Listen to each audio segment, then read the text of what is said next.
دوستو حضور اکرم صلی اللہ علیہ وآلہ وسلم نے ارشاد فرمایا کہ روز قیامت جب مصیبتوں پر صبر کرنے والوں کو جزا دی جائے گی تو عافیت میں رہنے والے تمنا کریں گے کہ کاش دنیا میں ہماری کھالیں کینچیوں سے ادھیڑ دی جاتی۔ سبحان اللہ۔ دوستو صبر کرنے کا درجہ جو ہے وہ بہت بڑا ہے۔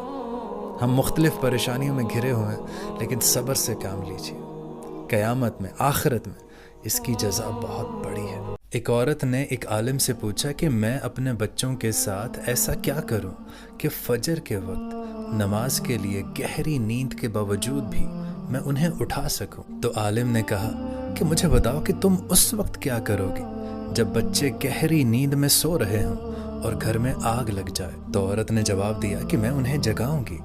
تو عالم نے پوچھا کہ اگر ان کی نیند گہری ہوئی اور وہ نہ اٹھے تو تب تم کیا کرو گی؟ تو عورت نے جواب دیا کہ مجھے اللہ کی قسم میں ان کو گردنوں سے پکڑ کر گھسیٹ کر گھر سے باہر لے آؤں گی اور انہیں بچاؤں گی۔ تو تب عالم نے انہیں بہت خوبصورت جواب دیا کہ عورت، اگر تم انہیں دنیا کی آگ سے بچانے کے لیے یہ سب کر سکتی ہو تو جہنم کی آگ سے بچانے کے لیے بھی تم یہی کرنا۔ تم ان کی گہری نیند کی پرواہ مت کرنا، کیونکہ اگر تم کرو گی ان کی پرواہ نیند کی تو چلیں گے وہ جہنم میں جہنم کا ایندھن بن کر۔ ارشاد فرمایا کہ میں نے جنت میں ایک شخص کو خوشی سے لوٹ پوٹ ہوتے ہوئے دیکھا، یعنی نعمتوں کے مزے لوٹتے ہوئے دیکھا، کیونکہ اس نے راستے کے درمیان سے ایک ایسے درخت کو کاٹ دیا تھا جس کی وجہ سے لوگوں کو اذیت پہنچتی تھی۔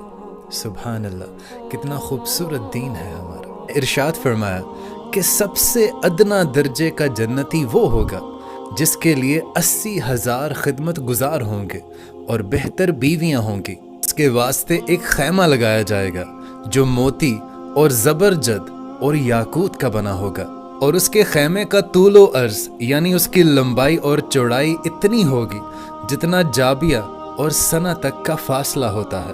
دوستو جابیہ ایک شہر ہے جو کہ شام میں ہے، اور سنا یمن میں ایک مقام ہے، یعنی ادنا سے ادنا درجے کا بھی جو جنتی ہوگا اس کے خیمے کی لمبائی اور چوڑائی کا فاصلہ اتنا ہوگا جتنا یمن اور شام کے درمیان میں فاصلہ ہے۔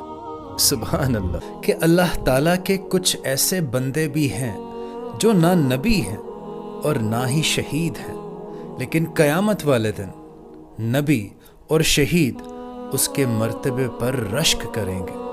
پوچھا گیا کہ یا رسول اللہ وہ کون لوگ ہیں؟ تو ہمارے نبی پاک نے ارشاد فرمایا کہ یہ وہ لوگ ہیں جن کا دنیا سے کوئی لین دین نہیں، جو ایک دوسرے کو جانتے تک نہیں، لیکن وہ سب سے محبت کرتے ہیں صرف اور صرف اللہ کی رضا کی خاطر، اللہ اور اس کے رسول کی رضا کی خاطر۔ اسی طرح وہ جو شخص ہیں، وہ جو لوگ ہیں، وہ تمام کل کائنات مخلوق سے پیار کرتے ہیں۔ ان کا درجہ قیامت والے دن نبی بھی ان پر رشک کرے گا، اور ارشاد فرمایا کہ جو میرا امتی مجھ پر روزانہ 1000 مرتبہ درود پاک پڑھتا ہے وہ بندہ تب تک نہیں مرے گا جب تک وہ اپنا مقام جنت میں دیکھ نہیں لیتا۔ سبحان اللہ۔